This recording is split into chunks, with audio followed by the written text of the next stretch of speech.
Pessoal, a nossa abordagem para esse material de inglês, e talvez eu digo porque eu não conheço todos os materiais, né? Mas talvez nós somos pioneiros aí no ensino de inglês através da educação clássica. Então a metodologia que nós vamos usar para ensinar os nossos filhos é a educação clássica, tá? Eu, como educador há mais de 10 anos, eu fiquei fascinado quando descobri a educação clássica. E agora, praticando com o meu filho, né? Já tem mais de 6 meses, a partir do momento que eu gravo esse vídeo, né? Estou impressionado com o desenvolvimento dele, né? Então, educação clássica, só para vocês entenderem, tá? Eu sei que muitos de vocês já procuram o nosso trabalho justamente por isso, e já entendem a educação clássica, mas só para uma leve pincelada, né? A educação foi se desenvolvendo, né, entre aspas, e muita filosofia, muita ideologia entrou no meio da educação, né? Então, a educação clássica, ela tenta resgatar alguns princípios básicos, né, que levam em consideração, sim, a ciência, né, e as fases do desenvolvimento da criança. Então, nós compreendemos que a criança, até 11, 12 anos, mais ou menos, ela está na fase da memorização, tá? Que eles vão chamar de gramática na educação clássica, mas não tem a ver com gramática no sentido literal da palavra, né? Mas a fase da memorização, tá bom? Essa fase, nós queremos aproveitar esse tempo que as crianças são esponjinhas, que elas guardam, retêm muita informação, para construir o alicerce, a base ali do que a criança vai utilizar depois no processo de aprendizado lógico, que é a segunda fase da educação clássica, que começa aí a partir dessa idade, 11, 12 anos. Então, por enquanto, nós não estamos preocupados em que faça muito sentido as informações para a criança, mas que elas memorizem as informações. Depois, quando chegar na idade correta, nós vamos organizar essas informações, né, dentro de uma lógica, explicando os porquês, porque aí sim é a fase correta de se fazer isso, tá bom? Então agora a gente está focado exclusivamente em ensinar vocabulário. Vocês vão ver por aí também, dentro dessas filosofias mais modernas da educação, que existe uma crítica em relação ao ensino de palavras soltas, quando se trata do inglês.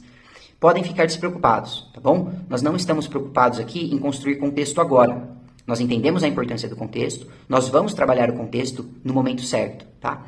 E eu já chego lá, nessa explicação, breve explicação aqui que eu quero dar, eu já chego nesse momento do contexto.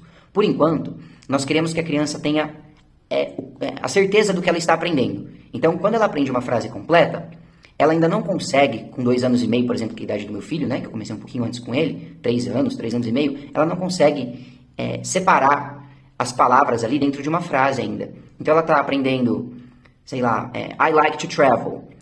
Esse eu gosto de viajar. É confuso para ela fazer essa separação dentro da mente dela, de que I é eu, like é gosto, to é de e travel é viajar, por exemplo, tá? Vamos só um exemplo aqui.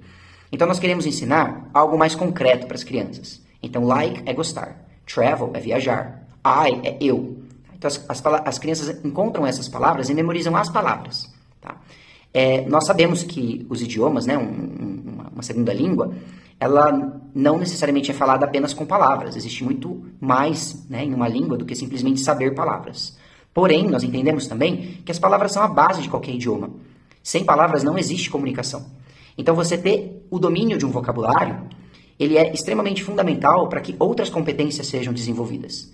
Então, por enquanto, nós não queremos desenvolver outras competências. Nós queremos que as nossas crianças conheçam as palavras mais úteis do inglês. Por isso, nós separamos as 1000 palavras, né, que caem aí no que eles chamam de high frequency words, são palavras de alta frequência, porque essas palavras vão aparecer depois dentro de contextos e a criança vai encontrá-las novamente, né, a partir dos 7 anos, quando a gente começa a nossa próxima série, que é a série Growing Leaders. As crianças vão encontrar essas palavras novamente, vão revisitá-las e aí sim vão ver essas palavras dentro de contexto, tá bom?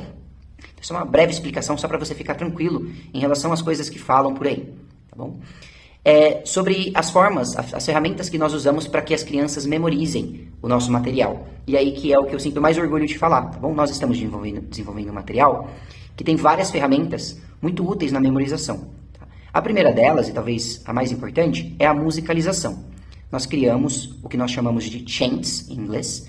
Chants são canções onde nós repetimos uma palavra, como por exemplo as músicas dos escoteiros, né? 1, 2, 3, 1, 2, 3, 4, feijão no prato, esse tipo de música onde a informação é repetida diversas vezes. Nós gravamos chants autorais, né, com áudios de nativos, com vários sotaques diferentes, né? Americano, neozelandês, inglês, enfim, para que a criança tenha essa experiência, né, de escutar sotaques diferentes, onde a palavra é repetida dentro de uma melodia que foi pensada para o público infantil, tá? Então, nós podemos achar chato, mas as crianças gostam muito das canções, porque elas se repetem e elas ajudam a fixar aquela informação na cabeça da criança, tá? Aliado aos chains, nós sempre sugerimos a criação de um movimento para cada palavra. Isso a criança tem liberdade para criar, tá? Embora a gente sugira um movimento, a criança tem liberdade para criar. Porque nós entendemos que o TPR, né, que é como essa teoria é conhecida, né, em inglês, que é o Total Physical Response, que a partir de um movimento físico, a informação também é retida com muito mais facilidade. Tá? Então nós juntamos, né, a musicalização com o movimento para criar essa experiência que faz com que a criança retenha muito mais conteúdo. E não precisa ter muita experiência com criança para saber que isso é verdade, né? Então essas duas ferramentas, elas fazem parte do nosso curso, tá bom? E devem ser usadas sem medo, tá bom? Podem apresentar muito as músicas com os movimentos para as crianças, tá bom? Depois eu vou explicar melhor em um outro vídeo como aplicar isso corretamente, tá? Mas hoje eu estou falando do material em si. Além dessas ferramentas, nós temos também os flashcards, que foram também pensados como um auxílio visual para que as crianças tenham uma referência do que aquela palavra significa. Tá? Então, os flashcards devem ser impressos e confeccionados e utilizados, né, seja na apresentação das palavras ou através de jogos. Tá bom? Nós também disponibilizamos vídeos onde o chant é tocado e, juntamente com o chant, a criança pode assistir os flashcards ali aparecendo conforme as palavras são repetidas. Tá? Então é impressionante ver o desenvolvimento das crianças. O meu filho, só de assistir os chants, ele já sabia todas as palavras muito antes do tempo que eu imaginava. E muito antes até de eu apresentar as palavras para ele, tá bom? Ele e a minha sobrinha, no caso. Então, são recursos poderosos na fixação do conteúdo. O que mais? Então, nós temos os flashcards, que devem ser usados, tá? E nós, pessoal, valorizamos a brincadeira, o tempo em família, tá? Muitos pais, inclusive, têm dito que têm aprendido inglês por estarem assistindo os chants ali, brincando com os flashcards com os filhos, tá? Então, nós temos vários vídeos onde nós ensinamos inúmeras brincadeiras que você pode fazer com o seu filho para que ele tenha contato, né? O máximo contato possível com as palavras que ele está aprendendo, tá bom? Além disso, eu queria destacar também o nosso álbum de figurinhas, que acompanha também esse material. No álbum de figurinhas, você vai imprimir, né, as páginas do álbum, então tem ali o recorte no fundo, né, em preto e branco da palavra. E conforme a criança for aprendendo, você vai dando os stickers, né, que são os adesivos, que devem ser impressos aí numa folha talvez fotográfica, né? Enfim, vou falar mais sobre isso no vídeo explicando, né, como utilizar o material. Mas deve ser dado para a criança quando ela já tiver memorizado a palavra. E aí esse material pode ser usado como um recurso para que seja feita uma revisão do conteúdo já aprendido, tá? Como se fosse um portfólio ali do aprendizado da criança, tá bom? Então depois eu falo mais sobre isso também. Mas eu queria apresentar tudo para vocês aí que acompanha, né, esse material que vocês estão comprando.